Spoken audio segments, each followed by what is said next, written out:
When we think of industrial disasters, we picture explosions, raging infernos, or buildings collapsing into dust.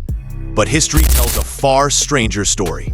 Some of the most bizarre tragedies weren't sudden at all, they crept in silently, turning molasses into a deadly flood, coal waste into a black avalanche, and even the air itself into a suffocating killer. These aren't just accidents. They are chilling reminders of how human ambition, negligence, and greed can twist the ordinary into instruments of mass destruction. Today, we're diving into the top 10 bizarre industrial disasters in history. We'll leave you questioning just how fragile our world really is. Number 10, we encounter the Hamlet chicken processing plant fire of 1991. A catastrophe that revealed the shocking consequences of neglect and corporate irresponsibility. On September 3rd, in Hamlet, North Carolina, a routine workday turned into an inferno when a faulty hydraulic oil line triggered a fryer to ignite, unleashing flames and smoke throughout the building. For the 90 employees inside, escape should have been possible, yet a chilling reality awaited them. The factory doors had been deliberately locked from the outside. This measure, intended to prevent petty theft, sealed their fate. As smoke filled the plant, panic set in, but routes to safety were cut off by chains and padlocks. In mere minutes, the blaze transformed a workplace into a prison, claiming 25 lives and injuring 54 more. Even more disturbing, this was not a freak accident. The facility had already experienced multiple smaller fires, lacked sprinklers, and had no functioning fire alarms, yet inspections were mysteriously absent. The true horror lay in the cold logic of profit over protection, where the decision to secure property outweighed the basic duty to safeguard human lives. The Hamlet fire stands as a grim reminder that industrial disasters are rarely acts of fate, but often the direct results of systemic negligence. What makes this event bizarre is not the fire itself, but the deliberate, calculated policies that transformed an ordinary accident into mass death, exposing how modern industry can twist common sense into lethal folly. At number 9, we find the catastrophic collapse of the Pemberton Mill in 1860, a disaster that unfolded not through fire or explosion, but through the very failure of the ground beneath workers' feet. In Lawrence, Massachusetts, the 5-story textile mill was considered a triumph of American industrial ambition, housing hundreds of laborers, many of them women and children. But on January 10th, the building itself betrayed them. Without warning, groaning beams gave way, walls split, and the structure imploded in seconds, crushing men, women, and machinery together in a suffocating avalanche of bricks and iron. Between 90 and 145 lives were lost, while more than 160 were gravely injured. Investigations later revealed a sinister truth. Greed had hollowed out the foundation. Shoddy materials, rushed construction, and the relentless drive to cram more machinery into the mill had overloaded its fragile skeleton. What makes this disaster bizarre is the deceptive nature of its cause. Unlike explosions that strike without warning, the danger had been baked into the walls years earlier, hidden in plain sight, waiting for the inevitable moment to reveal itself. The Pemberton Mill collapse is a haunting example of how industrial progress can disguise itself as stability, only to shatter without mercy. It illustrates how human ambition, unchecked by responsibility, can transform a symbol of economic pride into an instant graveyard, leaving behind not just rubble, but a sobering lesson about the peril of sacrificing safety for expansion. At number 8, we come across the surreal London beer flood of 1814, a disaster that sounds more like satire than history, yet claimed real lives in the most unthinkable way. In the crowded slums of St. Giles, London, a colossal wooden vat towering 22 feet high and holding over 3,500 barrels of fermenting porter suddenly burst apart, unleashing a tidal wave of beer into the streets. Within seconds, the cascading liquid knocked loose neighboring containers, escalating the flood until nearly 323,000 gallons of alcohol tore through the brewery walls and into nearby homes. For the impoverished residents of St. Giles, already living in cramped, unstable housing, the deluge was unstoppable. 2 houses were flattened, cellars filled with rushing porter, and an ongoing funeral wake turned tragic as mourners were drowned mid-service. 8 people lost their lives, suffocated or crushed under the weight of debris carried by the alcoholic torrent. What makes this catastrophe so bizarre is its grotesque contrast. Beer, a symbol of leisure and camaraderie, transformed into a weapon of destruction. The tragedy stemmed not from fire, nor from a toxic chemical, but from an everyday beverage magnified to an uncontrollable scale. Adding to the surreal nature, a dismissed warning, an iron hoop slipping from the vat, was brushed aside by management as trivial, only to become the trigger for an unprecedented wave of death. The London beer flood remains one of history's strangest industrial disasters, where a beloved drink, through negligence and complacency, became the instrument of sorrow, proving that even something associated with celebration can morph into a killer under the wrong circumstances. At number 7, we come to the infamous Great Molasses Flood of 1919, a catastrophe so surreal it almost reads like urban legend. On January 15th, in Boston's North End, a giant storage tank containing 2.3 million gallons of molasses ruptured without warning. What followed was both horrifying and absurd. A 40-foot-high wave of sticky brown liquid surged through the streets at nearly 35 miles per hour, smashing houses, crushing horses, toppling a firehouse, and even derailing an elevated train. 21 lives were lost, and more than 150 people were injured, many trapped in the glue-like flood, suffocating or struck by debris carried in the current. The tank had long been a source of complaint. Residents reported leaks and groaning noises. Yet the company, U.S. Industrial Alcohol, merely painted it brown to disguise the stains instead of fixing its weaknesses. When disaster struck, the aftermath became as bizarre as the flood itself. Rescuers waded through knee-deep molasses, struggling to pull survivors free, while the sticky residue hardened in the cold January air, making recovery nearly impossible. Firefighters resorted to spraying seawater to break down the thick syrup.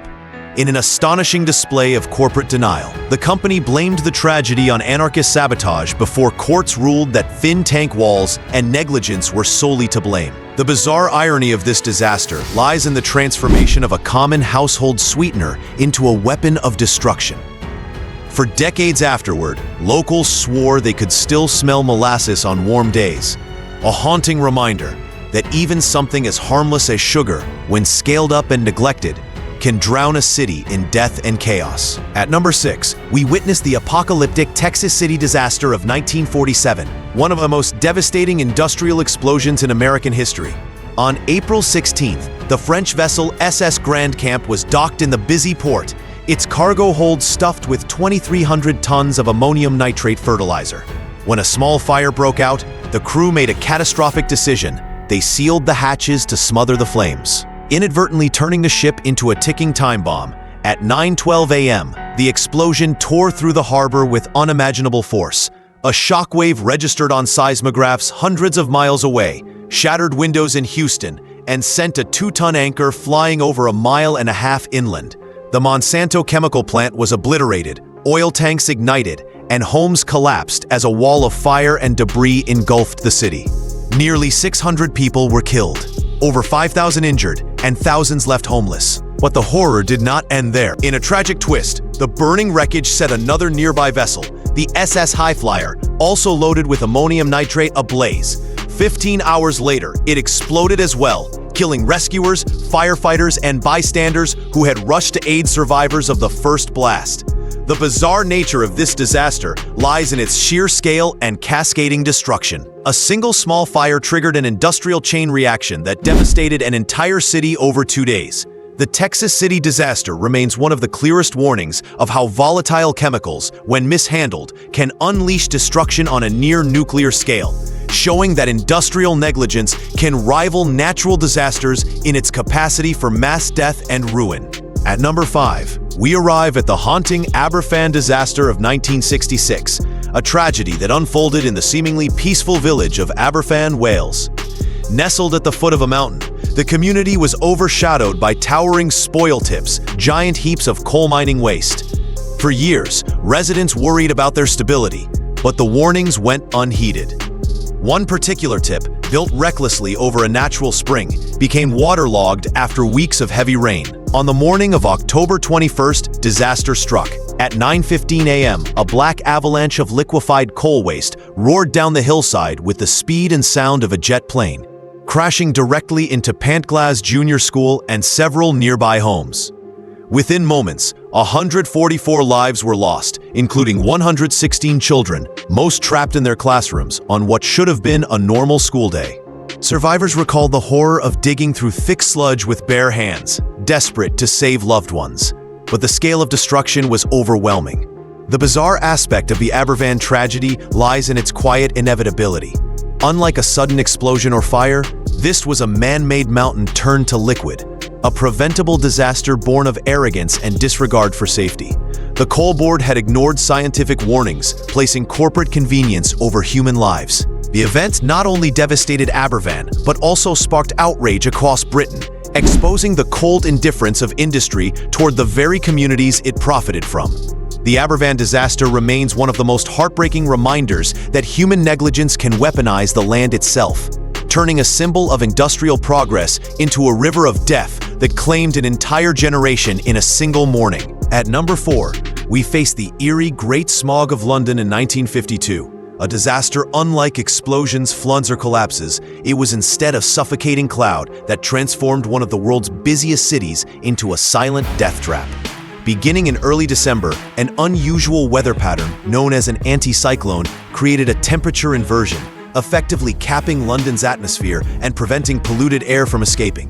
For 5 straight days, smoke from millions of domestic coal fires and emissions from factories lingered in the sky, combining with sulfur dioxide to form a thick, yellow-black haze.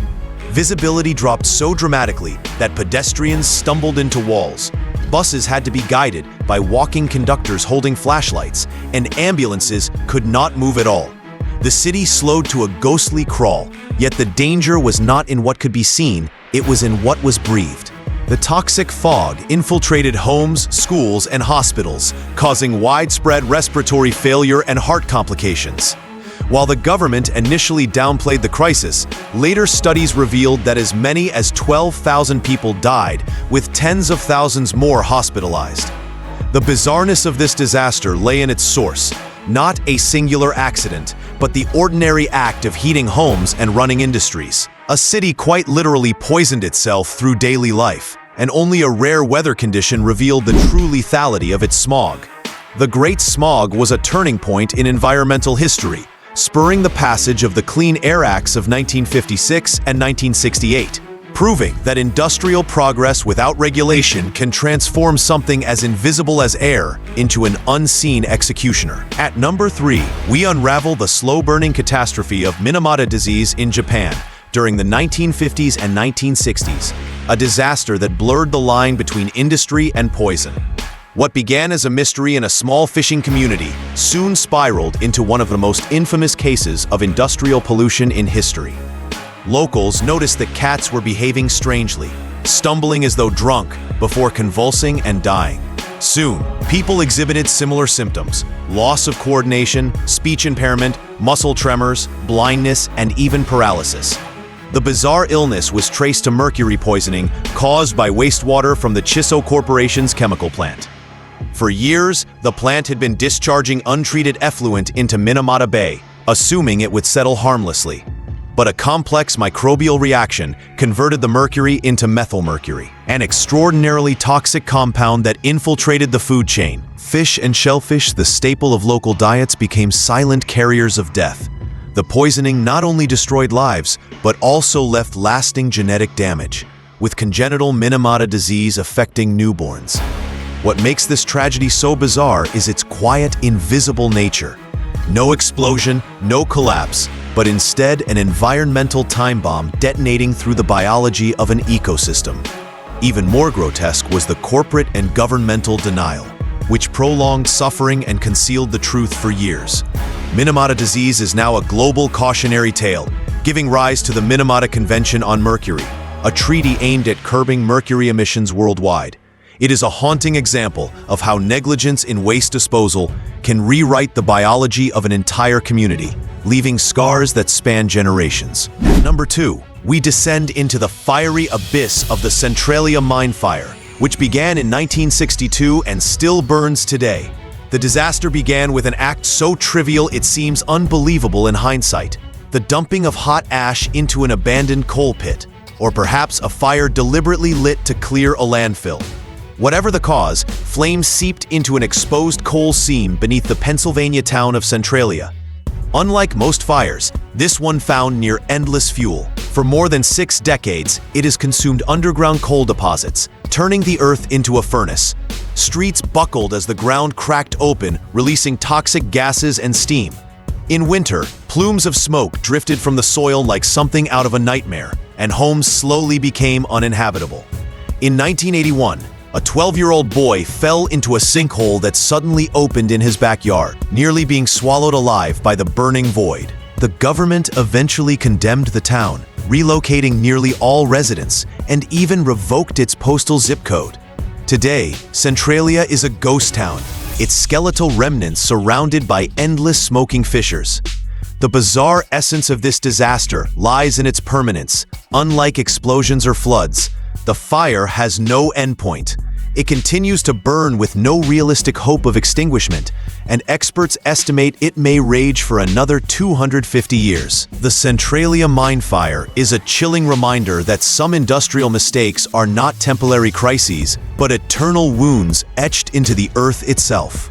Number 1. We end with the surreal Sidoarjo mud volcano in Indonesia. A living, ongoing disaster that defies comprehension. In May 2006, drilling operations by Lapindo Brantis punctured a pressurized underground pocket, unleashing a torrent of boiling mud that erupted to the surface. Within days, it transformed farmland into a wasteland, spewing sludge at a staggering rate of 180,000 cubic meters per day. Entire villages disappeared beneath the advancing tide. Schools, mosques, and homes were swallowed as if by a rising sea of mud, displacing over 60,000 residents and rendering 16 villages uninhabitable. Despite desperate efforts to build levees and containment walls, the mud volcano nicknamed Lucy continued to expand, creating an alien landscape of cracked earth and steaming pits. The bizarre horror of this disaster is its scale and persistence. Unlike most industrial accidents, which strike suddenly and end abruptly, Lucy has continued for nearly 2 decades, reshaping geography itself. Where once there were rice fields and neighborhoods, now lies a vast desert of sludge stretching for miles, an apocalyptic scar visible from the air. To this day, scientists debate whether drilling caused it directly, but for those who lost homes and livelihoods, there is no question of responsibility. The Sidoarjo mud volcano represents the ultimate bizarre industrial disaster where human intervention unleashed a geological force beyond control. It stands as a warning that when industry tampers recklessly with the earth, the planet can respond with disasters that endure not for days, but for lifetimes. The stories of these bizarre disasters remind us that not all catastrophes arrive with an explosion. Sometimes they creep in as a suffocating fog, a river of molasses, or a fire that refuses to die. While many of these tragedies forced governments to strengthen safety laws and regulations, others still burn or ooze to this very day, leaving scars that may never heal. They are proof that progress without foresight can unleash consequences beyond imagination. If you found this journey through history's strangest industrial disasters eye-opening, don't forget to like, comment, and subscribe for more fascinating content. Thanks for watching.